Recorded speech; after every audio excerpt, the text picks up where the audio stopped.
됐습니다.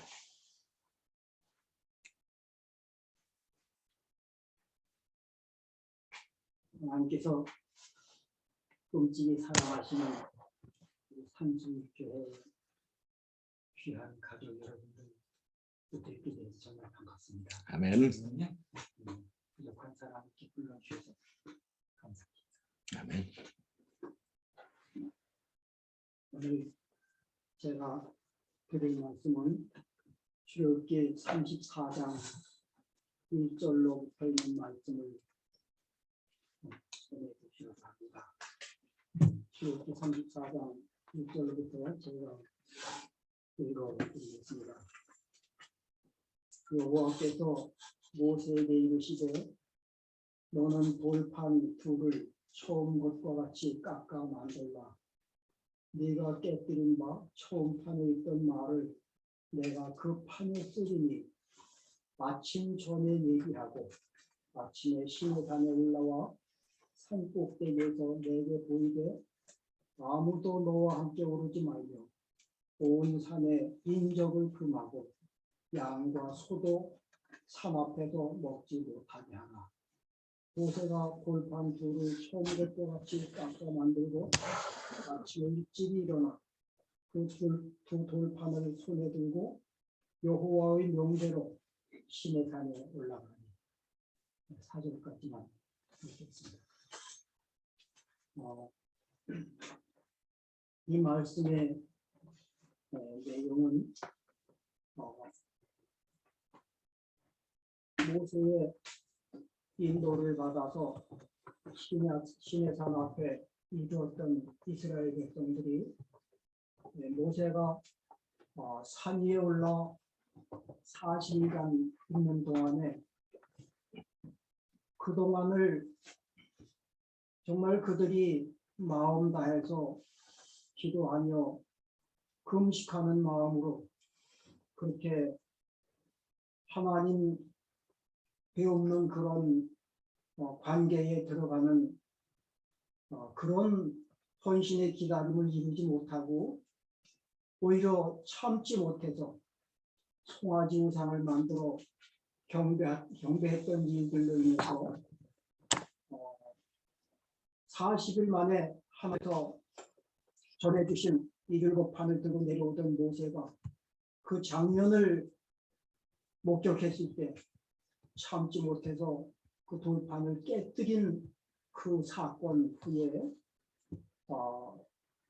그들에게 정말 끔찍한 징벌이 임하고 3,000명가량이 죽임을 당한 그 사건 후에 하나님께서 모세에게 다시 지시하시는 그 장면의 내용의 말씀입니다. 여기 1절에 하나님께서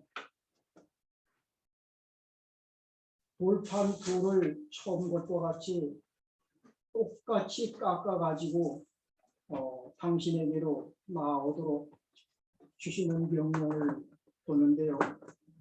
여기서 우리가 보는 것은 하나님의 목적과 또 그 은혜에 힘입어서 우리가 이루어야 될 그 신앙의 목적을 보게 됩니다. 이 하나님의 율법인 십계명, 이것은 영원 불변의 그런 율법이었죠. 그런데 그 율법이 에덴 동산에서 파괴됐던 것을 상징처럼 보여주는 장면으로 모세가 안고 내려오던 그 돌비를 깨뜨리는 장면으로 그렇게 됐는데, 여기 하나님께서 그 처음 것과 똑같이 깎아가지고 올라오도록 하신 명령에서 보여주시는 것은 반드시 율법이 회복되어야 되는 그러한 목적을 보여주십니다. 그런데 이 율법이 회복되는 그 장면이 이 땅에 살아가는 우리 인류 가족 모두가 그분의 그 거룩하신 섭리를 받들고 우리 삶에서 이 율법이 완성돼야 되는 그러한 장면을 보여주십니다. 그래서 우리가 우리 신앙의 목적도 반드시 그 모세를 통해서 지시하셨던 것처럼 그 처음 것과 똑같은 그런 모습으로 이 율법이 다시 깎아 만들어지고 품성이 완성되고 그렇게 해서 회복되어야 되는 그러한 목적을 여기서 보게 되는 겁니다.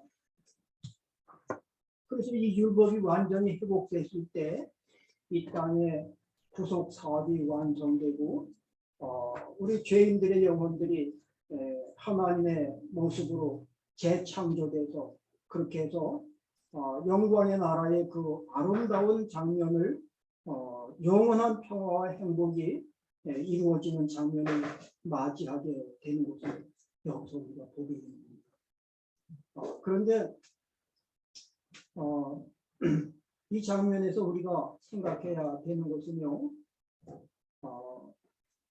아무리 정확하게 그 눈으로 본 것을 그렇게 재현시켜서 깎는다 할지라도 그 돌판을 똑같이 깎는다는 것은 불가능한 일입니다.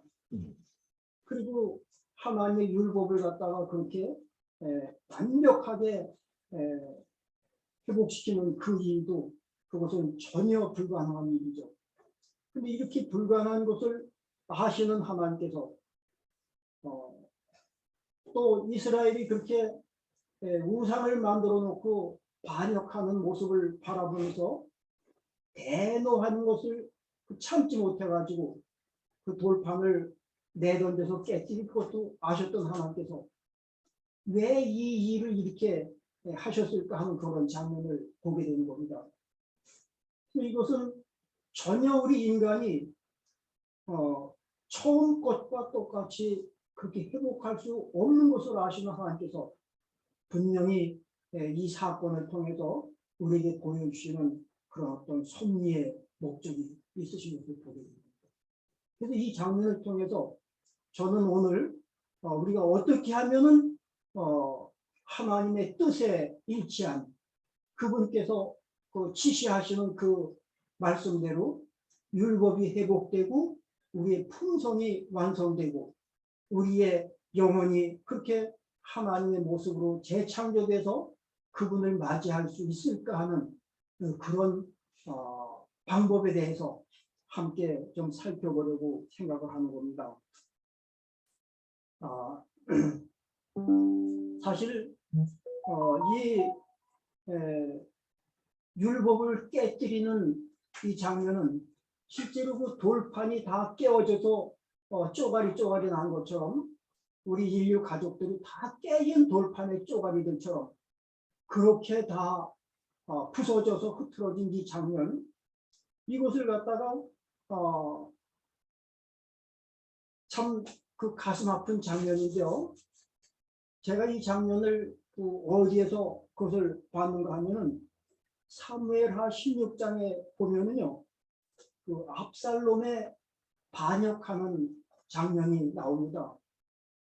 그런데 이 압살롬이 누구에게 대한 반역인가 하면 그 정말 이스라엘 역사상 다시 찾아보기 어려운 훌륭한 왕이었던 아버지 다윗에 대한 반역이었잖아요. 그런데 이 아버지 다윗에 대한 반역을 갖다가 얼마나 참 처참한 장면까지 들어갔는가 하면은 그 모사로 곁에 서 있었던 아이도벨의 조언을 받아들여 가지고 아버지의 후궁 10명을 백성들이 다 바라보는 그 백일하에 옥상에다 천막을 쳐놓고서 거기서 범하는 그런 행동으로 그렇게 반역을 노골화시키잖아요. 이렇게 돼가지고 그 아버지 다윗과 이 압살롬의 관계는 완전히 그 깨진 것을 보여줍니다. 이것은 세상의 그 어떤 것을 가지고도 회복할 수 없는 그런 관계죠. 이 처참스러운 장면, 차마 참 눈뜨고 바라볼 수 없고 입으로 말할 수 없는 그 처참한 장면을 이것이 바로 에덴 동산입니다. 우리는 그것을 그렇게까지 심각하게 받아들이지 않을 수도 있지만은 에덴 동산에서 하와가 감히 정말 그 가정스럽게 손을 들어서 선악과를 따는 그 장면이 그러한 압살롬의 반역과 똑같은 장면이었다는 것을 보여주는 겁니다.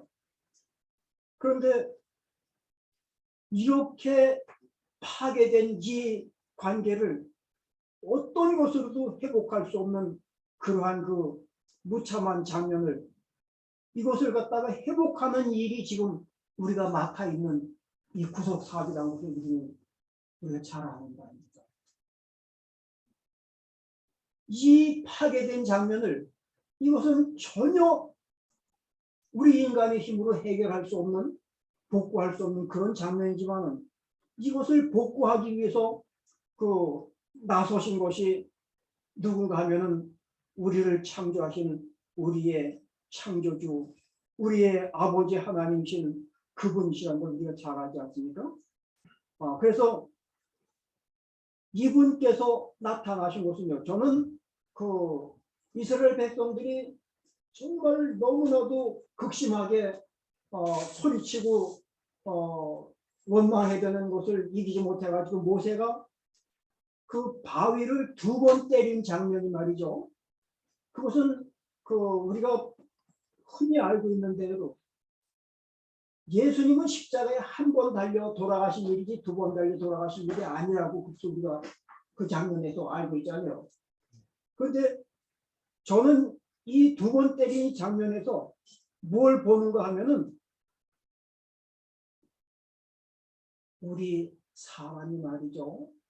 예수님을 2번 못 박는 그런 장면에 들어가 있다는 것을 보게 됐습니다. 사실 1번 못 박히고도 부족해가지고 이것이 무슨 장면인가 하면은요.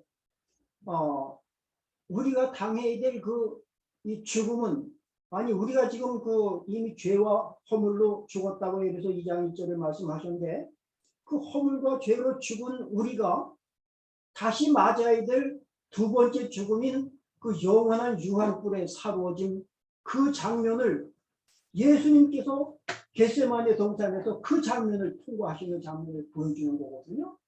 그래서 예수님이 그 겟세마네 동산에 들어가셔가지고 그 장면을 목격하면서 너무너무 감당치 어려가지고 아버지께 기도드릴 때 아버지여 할만하시면 이 잔을 내게서 지나가게 해달라고 그렇게 기도하잖아요. 그것이 그 마지막 유황불의 죽음이 아니었더라면은 그분이 그렇게 두려워하실 일이 없었던 것을 보게 되는 겁니다. 이 장면이 우리가 겪어야 될 그 2번째 죽음인데요. 우리는 이 죽음을 반드시 피할 수 없는 그런 사람들이 아닙니까? 그런데 말이죠.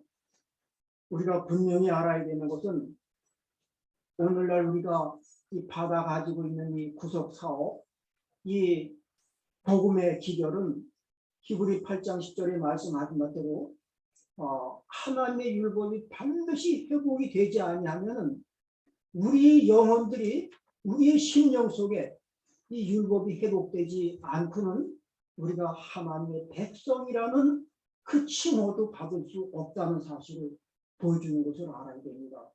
그 이유는 뭔가 하면은 반드시 맞아야만 되는 2번째 죽음을 우리는 안고 있는 사람들이기 때문에 그렇게 그런 운명이라는 것을 말하는 거죠.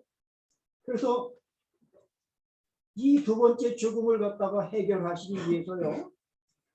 우리 주님께서 그 겟세마네의 고난을 당하셨는데 이것을 우리가 예수님의 그 고난을 갖다가 정말 얼마나 고마워하고 얼마나 내가 그 일에 대해서 참 날 위한 그 사랑을 그렇게 뼈저리게 느끼느냐에 따라서 아까 우리 저 장로님이신가요? 집사. 네, 집사님이세요. 말씀할 때 정말 하나님께서 주신 은혜가 너무 고마워서 내가 일어나는 반응이 그분께 드려지는 장면이라는 것을 말했을 때 참 정말 그 귀중한 진리를 저도 고맙게 받았습니다. 네. 그래요. 우리가 그 하나님의 사랑에 대한 진정한 고마움이 일지 아니하면 절대 우리는 믿음에 들어갈 수 없습니다. 그래서 그 사랑이 내 뼛속까지 스미는 것을 파고드는 것을 느낄 때, 그럴 때 내 마음이 그것이 너무 고마워가지고 그분 곁을 찾아 일어서는 것이 믿음의 출발이죠. 그런데 여기 2절에 하나님께서 아침 전에 얘기하고라고 말씀하시죠. 아침 전에를 제가 시편 119장 147절 보니까요, 새벽 전에라는 그런 표현을 썼더라고요.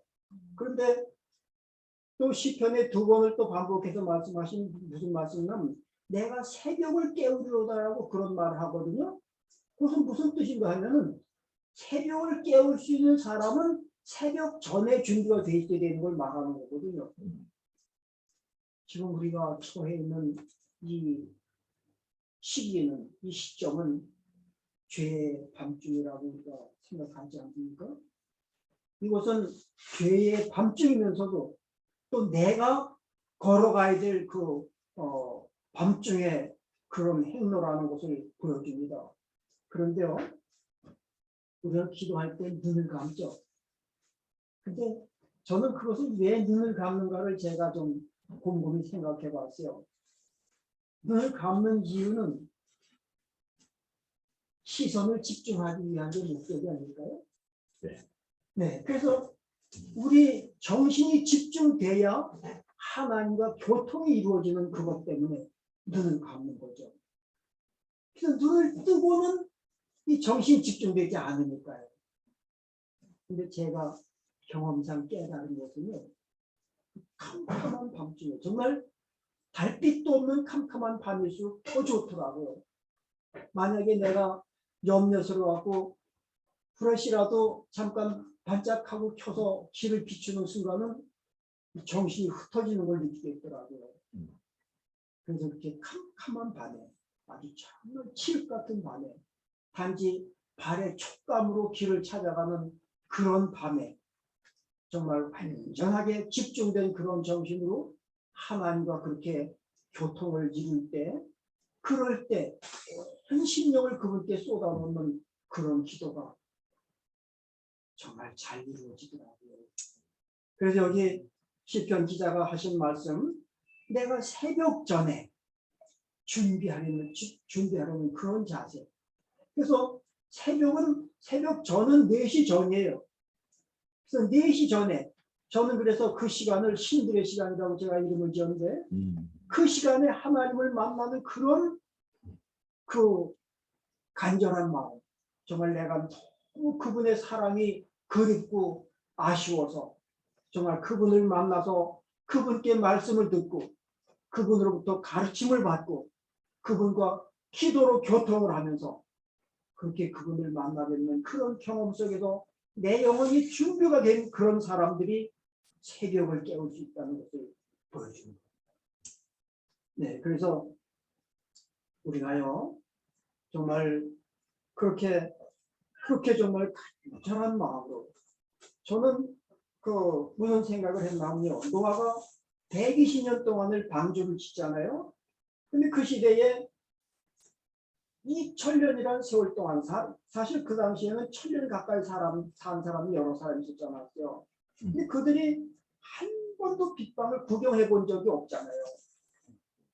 그런 시대에 이 노아가 홍수가 나게 하겠다는 하나님 말씀을 정말 액면 그대로 믿고 그 높은 산꼭대기에 배를 짓는 그 마음이, 이거 온전한 믿음이 아니고 있을 수가 없는 게 아닐까, 그렇죠?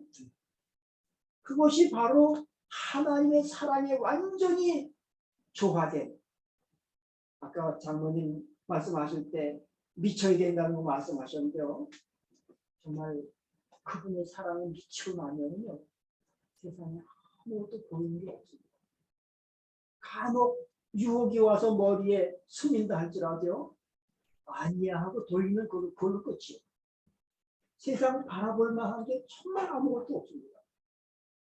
그래서 이와 같이 우리가 완전히 그분의 사랑에 매료될 때 그분과 함께 정말 이 노아처럼 100%그 사랑에 연합돼 가지고 그렇게 방주를 짓게 되는 겁니다.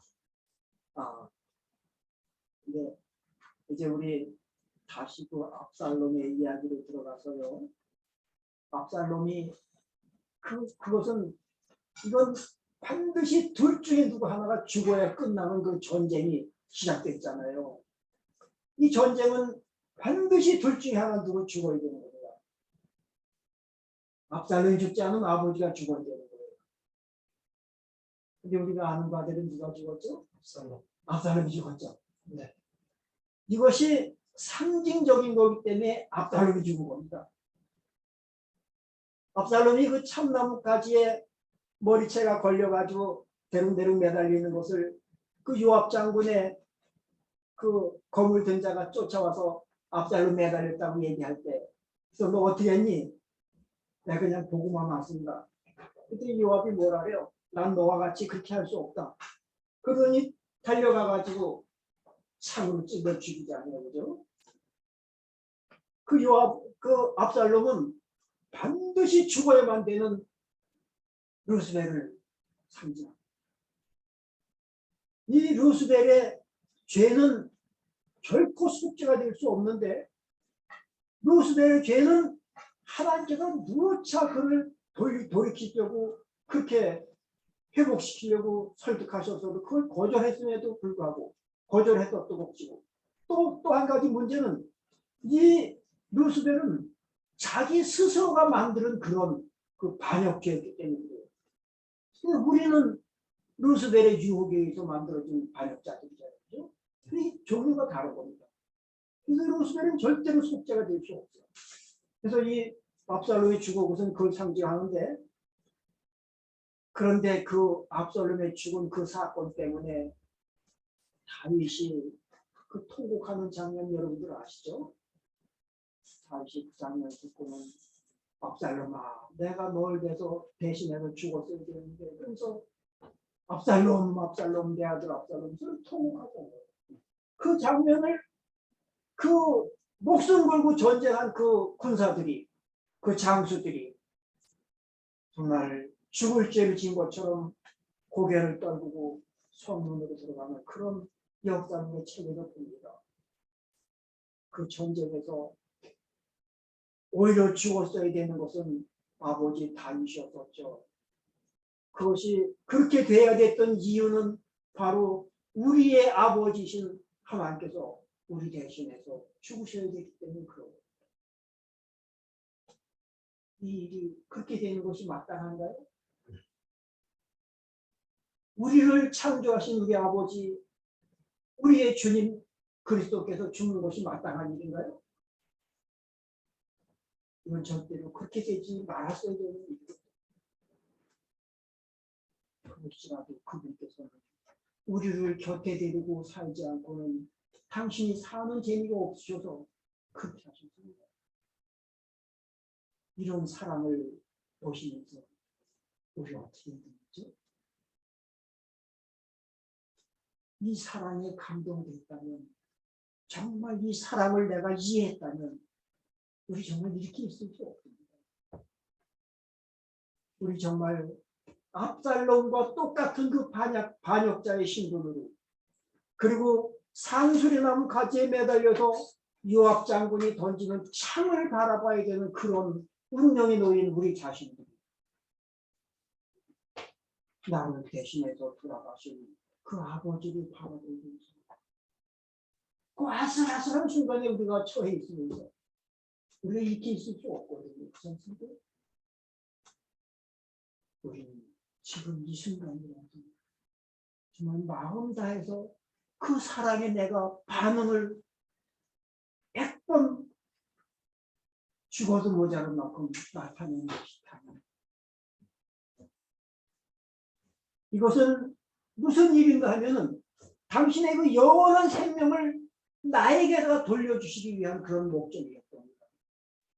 그래서 당신의 그 영원한 생명을 나에게 주셔가지고 당신의 생명으로 나를 재탄생시키기 위함이거든요. 이 일이 무엇과 같은 거 아니면요.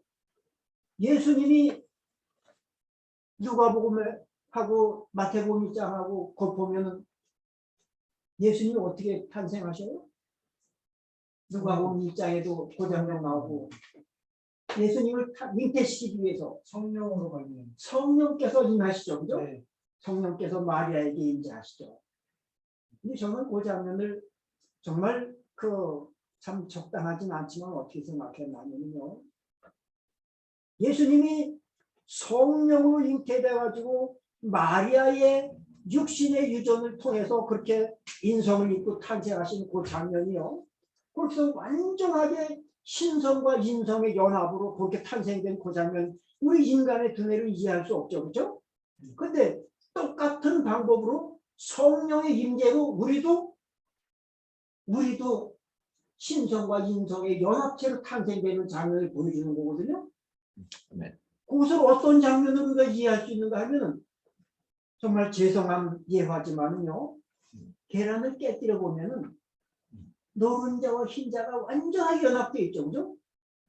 완전하게 연합되어 있기 때문에 거기서 눈을 뜨면은 그 생명이 그 흰자와 노른자를 먹고 병아리로 나와. 그것이 그 병아리가 껍질을 깨고 나오면은 달게 되는 거 아닙니까? 그죠?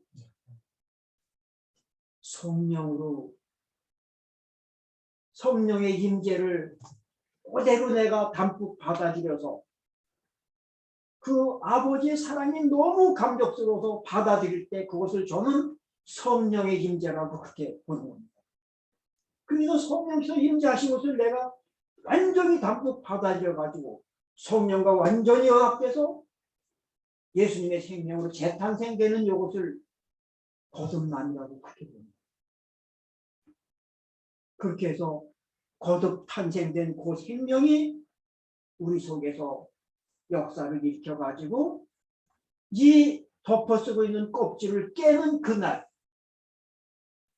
그것은 예수님이 재림하시는 그날, 그렇게 될 수 있겠죠. 우리가 육신을 다 벗는 그날이 다가옵니다. 그렇게 해서 성령으로 말미암아 잉태되어 가지고 예수님의 생명으로 재탄생된 그 생명은 우리가 이 땅에 살아가는 동안에 거듭 재창조 작업이 이루어지면서 하나님의 품성으로 변화되어 가면서 그렇게 하나님과 교제하면서 하나님의 그 품성을 배워가지고 14만 4천의 그 예수님의 믿음을 우리가 배우는 거예요. 그렇게 해가지고 우리가 완성돼서 늦음이 성령을 받고 우리가 그 우리에게 맡겨주신 사업을 완성시켜서 주님을 맞이하게 그렇게 되는 거죠. 그런데요, 제가 아주 중요한 사실을 그 예레미야서에서 발견했어요. 예레미야 33장 19절서부터 보면요, 하나님께서 무슨 말씀하시냐면요, 우리 찾아보실래요?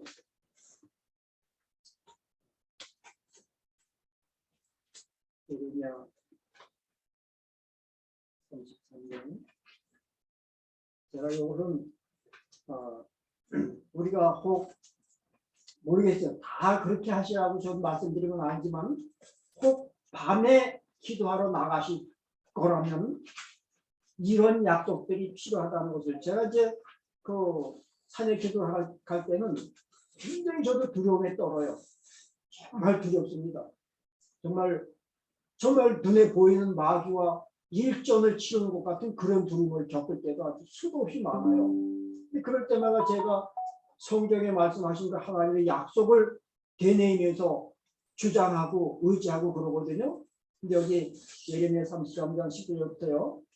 여호와의 말씀이 예레미야에게 임하니라. 가라사대 나 여호와가 이같이 말하노라. 너희가 능히 낮에 대한 나의 약정과 밤에 대한 나의 약점을 파하여 주야로 그 때를 잃게 할 수 있을진데 내 종 다윗에게 세운 나의 언약도 파하여 그로 그 위에 앉아 다스릴 아들이 없게 할 수 있겠으며 내가 나를 섬기는 레위인 제사장이 세운 언약도 파할 수 있으리라. 이거 뭘 말씀하시는 건가 하면요, 당신의 사랑을 믿음으로 받아들이는 백성들은 누구나를요 반드시 그분이 거듭나게 만드셔가지고 그래서 당신의 형상으로 재창조하실 것을 확인해 주는 보증의 말씀입니다.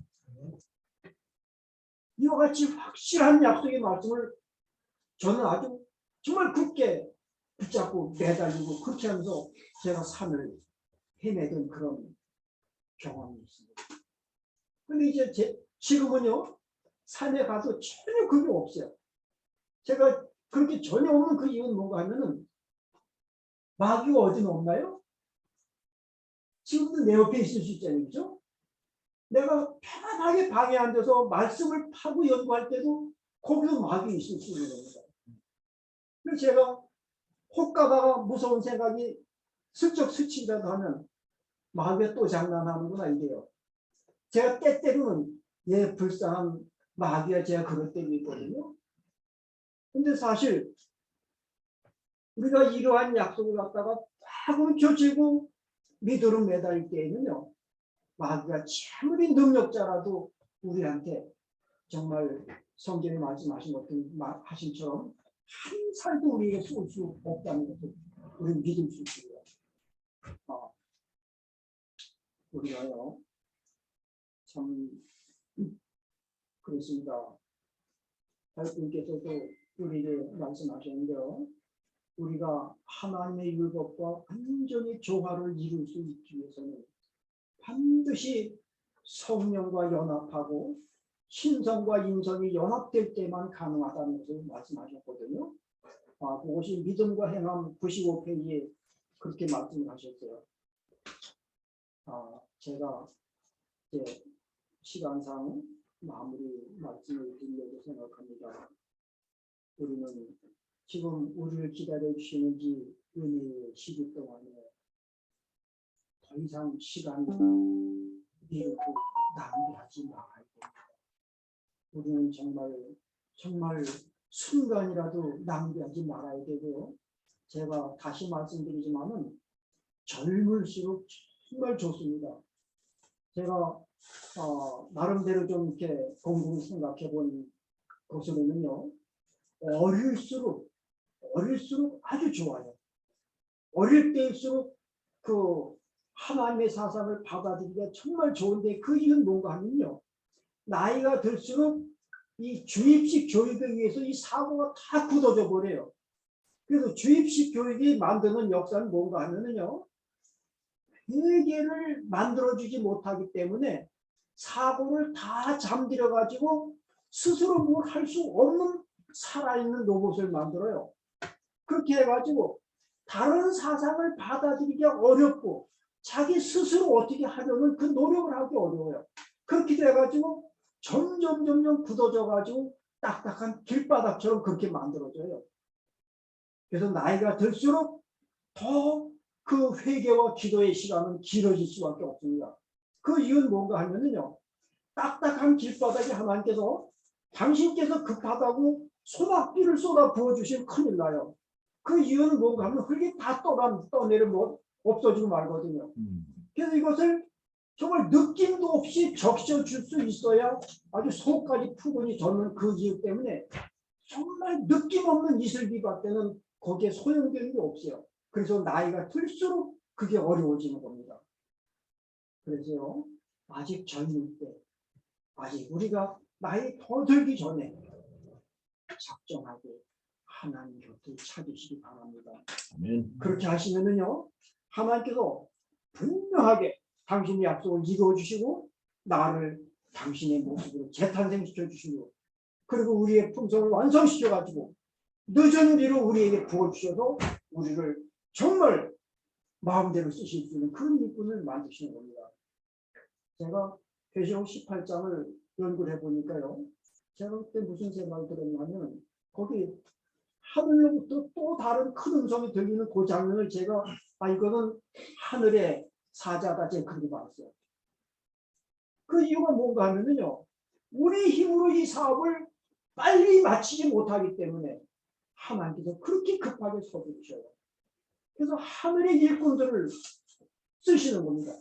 근데 제가 그것을 그렇게 생각한 후에 훨씬 지난데 그 화이트님께서 무슨 말씀하셨냐면요, 그때에 사람이 어디로서인지 알 수 없는 일꾼들을 부르실 것이라고 그렇게 말씀하셨죠. 이 세상에 사람이라 치면은요, 어디로서인지 알 수 없는 사람은 없잖아요, 그죠? 그 어디로서인지 알 수 없는 그 사람들, 그 존재들은 하늘의 사자들이거든요. 우리가 하나님께서 그렇게까지 서두르시는 마지막 사업입니다. 근데 우리가 이걸 지체시키고 있어요. 우리 이렇게 있어서는 안 되지 않습니까? 우리 작정하고 우리 사업을 정말 빨리 마치기 위해서 어떻게 해야 될 것인지, 어떻게 하면 좋을까요? 내가 빨리 거듭남에 들어가는 그 일밖에 없습니다. 그래서 거듭남에 들어간 것이 확실하게 되면요, 그때는 바울사도 누구라도 되지 말라고 할 필요가 없어요. 마지막 사업 마치기 위해서 정말 완전히 정신이 바뀌어집니다. 우리 꼭 그런 은혜를 입으시고 하나님께서 귀 쓰시는 일꾼들이 되시기를 간절히 바라면서 말씀 마치겠습니다. 아멘. 기도해 주세요.